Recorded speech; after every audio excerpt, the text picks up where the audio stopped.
கேரளா சைட்லலாம் நிறைய நீர்ப்பாலம் அதிகமா இருக்குல்ல, அங்கெல்லாம் வந்து பாத்தீங்கன்னா இது வாழ்ந்துகிட்டு இருக்கிற ஒரு விஷயம்.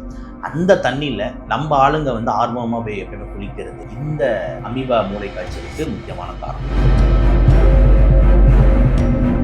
ஏறும் போது வந்து அந்த நம்ம உள்ள இருக்கிற அந்த சைனஸ்ன்ற ஏரியாலலாம் போயிட்டு இந்த அமீபா உட்காந்து அவரோட மெயின் ஸ்பாட் வந்து மூளை தான். மூளையை நோக்கி ஒரு பயணத்தை ஆரம்பிக்கும். மூளைக்கு போய் சேர்ந்ததுக்கு அப்புறம் தான் அதோட வேலையை ஆரம்பிக்கும். உங்களோட பழைய தங்க நகைகளை விற்க, அடகு வச்ச தங்க நகைகளை மீட்டு நியாயமான விலைக்கு விற்க இப்பவே GNR கோல்டு ட்ரேடர்ஸ்க்கு கால் பண்ணுங்க. உங்க வீடு அரண்மனை மாதிரி இருக்கணும்னு ஆசையா? டீக் 42 உங்க பட்ஜெட்டுக்கு ஏத்த ஒரே கடை. வந்து பாருங்க, பிடிச்சத வாங்குங்க. காலையில ஸ்விம்மிங் அப்படின்றாங்க. ஏன்னா ஆலயம் இவ்வளவுதான் இருக்கும். நம்ம ஆளுங்க சில பேர் உங்களுக்கு தெரியும், நல்லா ஏத்திட்டு உள்ள போய் இறங்கிடுறாங்க. ஸோ இப்படிலாம் இருக்கும் போது தான் இது உள்ள பாருங்க. அப்போ நிறைய டூரிஸ்டும் பாதிக்கப்படுறதுக்கு வாய்ப்பு. அதே மாதிரி பார்த்தீங்கன்னா எல்லாருமே இப்போ கோல்டு வந்துட்டே இருக்கு. ரீசெண்ட் டைம்ஸ்ல வந்து பார்த்தீங்கன்னா ஒரு 10 பேர்ல 8 பேருக்கு கண்டிப்பாக கோல்டு இருக்கு. என்ன சார் ஆயிட்டு இருக்கு? இல்லை, இந்த முகக்கவசம் அணியறதுக்கும் நம்ம.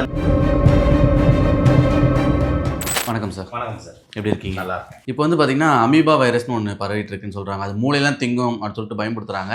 அமீபா வைரஸ்னா என்ன சார்? ஆக்சுவலாக அது வந்து கரெக்டாக சொல்லணும்னா அது வைரஸ் கிடையாது. ஆக்சுவலாக அமீபான்றது வந்து ஒரு புரோட்டோசோவன்ன்ற குரூப்ல வந்து வரும். ஓகேங்களா? அப்படியே அது வந்து வைரஸ் மூளை காய்ச்சலோட சிம்டம்ஸ் மாதிரி ப்ரொடியூஸ் பண்றதுனால ஒரு வைரஸ் காய்ச்சல் பிளஸ் அமீபா சேர்ந்து அமீபா வைரஸ்ன்னு ஒரு பேரு அப்படி கொலோக்கியலா யூஸ் பண்ண ஆரம்பிச்சிட்டாங்க. ஆனால் ஜென்ரலாக அமீபான்றது ஒரு ஃப்ரீ லிவிங் ஆர்கானிசம். அது வந்து பார்த்தீங்கன்னா வந்துட்டு புரோட்டோசோவன் குரூப்ல ஜென்ரலாக வரும், பயாலஜியில் வந்து வரும். Okay, right. இப்போ இது வந்து இந்த பிரெயின் ஈட்டிங் அமீபா அப்படின்னு நீங்கள் சொல்கிறது வந்து இந்த கேரளா சைடில் நிறைய கேசஸ் வந்து ரிப்போர்ட் ஆகிட்டு இருக்கு.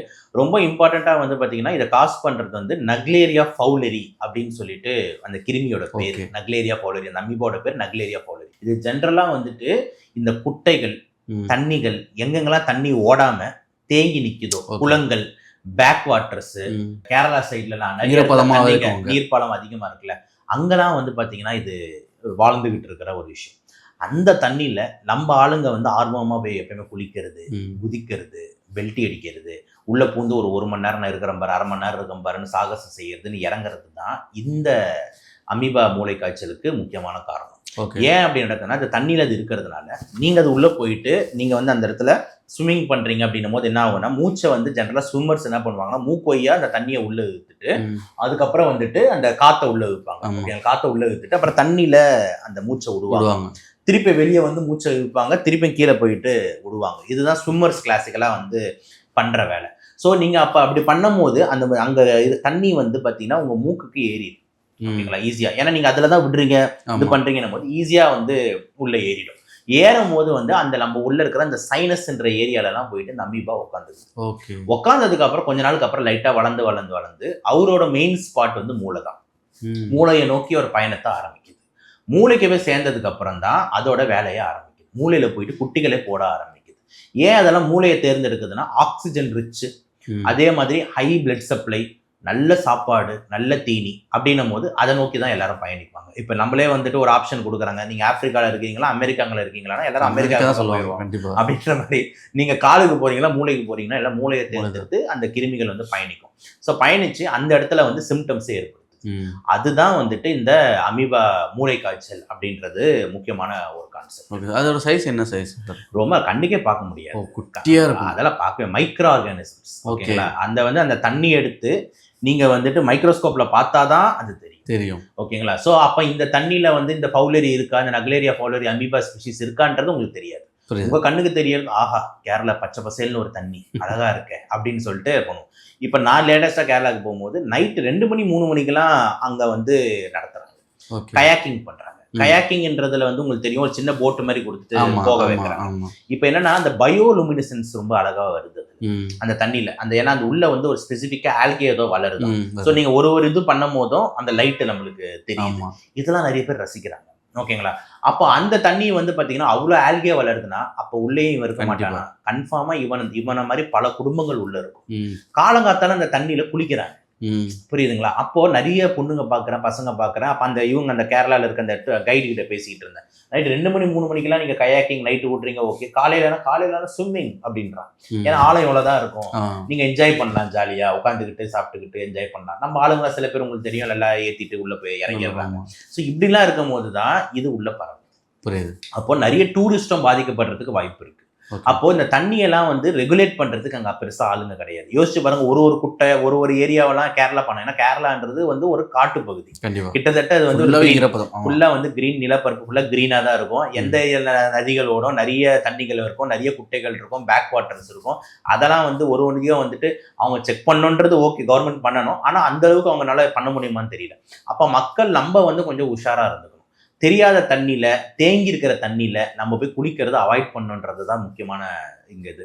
ஒரு ஆற்றுல குளிக்கிறதுக்கும் வாட்டர் ஃபால்ஸில் குளிக்கிறதுக்கும் ஒரு குட்டையில் குளிக்கிறதுக்கும் நிறைய வித்தியாசம் இருக்குது. ஸோ ஸ்டாக்னன்ட் வாட்டர்ஸில் இதுங்கெல்லாம் நிறைய அங்கேயே உட்காந்து வளர்ந்து நிறைய எண்ணிக்கை ஆகிடும். ஆனால் தண்ணி அடிச்சுக்கிட்டு போகும்போது அந்த அளவுக்கு பெருசாக வந்து இருக்காது. அதனால தான் மெயினான விஷயமா வந்துட்டு இது வந்து பரவுது அப்படின்னு நம்ம கண்ணுக்கு தெரியாது. Okay sir. அதேமாதிரி நம்ம தமிழ்நாட்டில் வந்து இப்போ ரூல்ஸ் மறுபடியும் போடுறாங்க. மறுபடியும் மாஸ்க் அணிது வந்து பார்த்தீங்கன்னா அவசியம் சொல்லிட்டு எல்லாருமே வலியுறுத்துறாங்க. என்ன சார் காரணம்? அதே மாதிரி பார்த்தீங்கன்னா எல்லாருக்குமே இப்போ கோல்டு வந்துட்டே இருக்கு.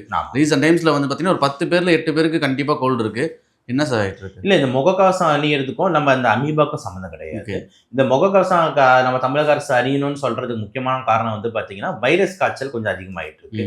ரொட்டீன் வைரஸ் என்னன்னா ஃப்ளூ, அதாவது வந்து பன்னி காய்ச்சல், ஓகேங்களா? இன்ஃப்ளூயன்ஸான அந்த வைரஸோட பேர். அதோட எண்ணிக்கைகள் அதிகமாக இருக்கு. ஸோ அதனால வந்துட்டு ஒரு ப்ரொடெக்ஷன் நடவடிக்கையாக கவர்மெண்ட் வந்துட்டு மாஸ்க் போடுறதுக்கு சொல்றாங்க. இதில் வந்து பார்த்தீங்கன்னா நிறைய கேசஸ் நம்ம பார்க்குறோம். எல்லாருமே இரும்பல் சளியோட வராங்க, ஜுரத்தோட வராங்க. ஒரு 4-5 நாள் இருக்கு, சரியாயிடுது. பிரச்சனை இப்போ என்ன வருதுன்னா, அதே மாதிரி கொஞ்சம் ஒரு சில கேசஸ் வந்து பார்த்தீங்கன்னா இதில் அதிகமாகிட்டு போகிறாங்க, வார்ட்லேயும் ஐசிலையும்.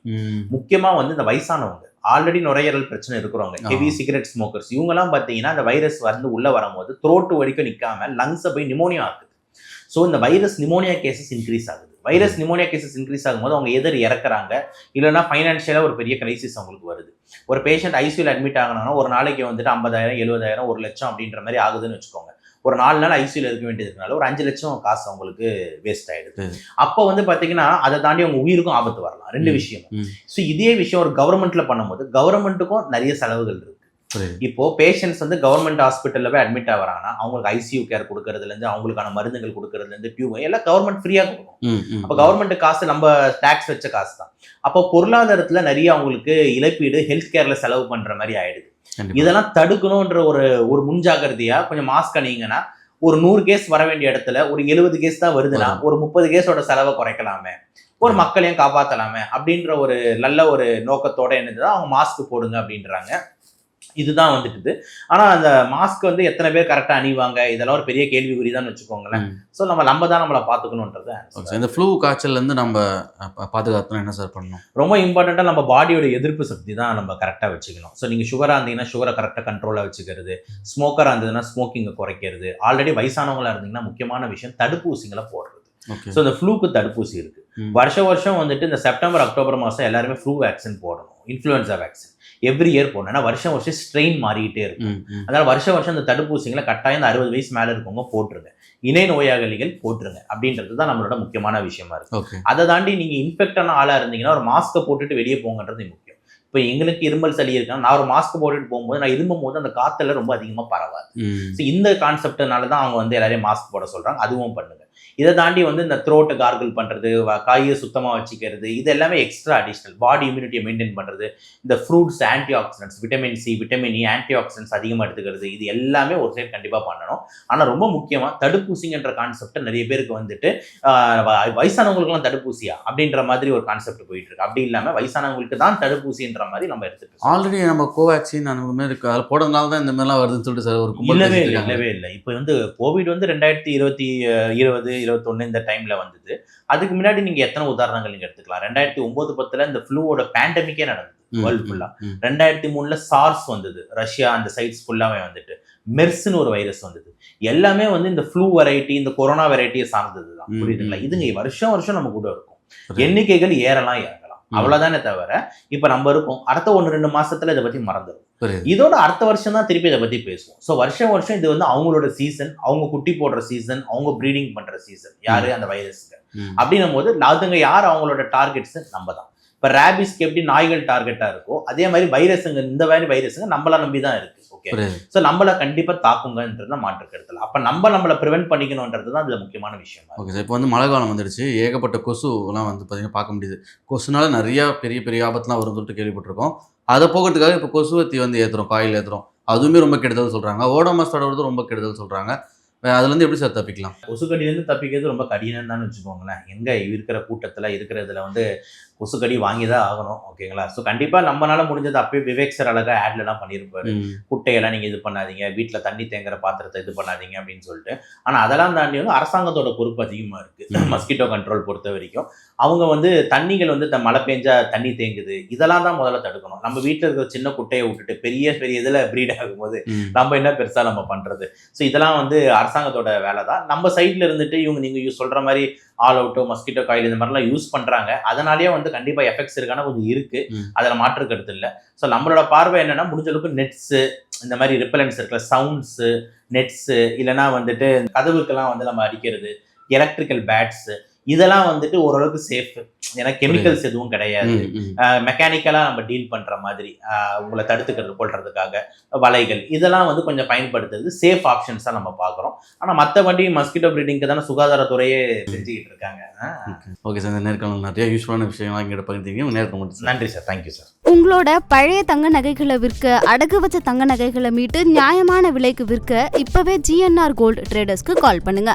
உங்க வீடு அரண்மனை மாதிரி இருக்கணும்னு ஆசையா? டீக் 42 உங்க பட்ஜெட்டுக்கு ஏத்த ஒரே கடை. வந்து பாருங்க, பிடிச்சத வாங்குங்க.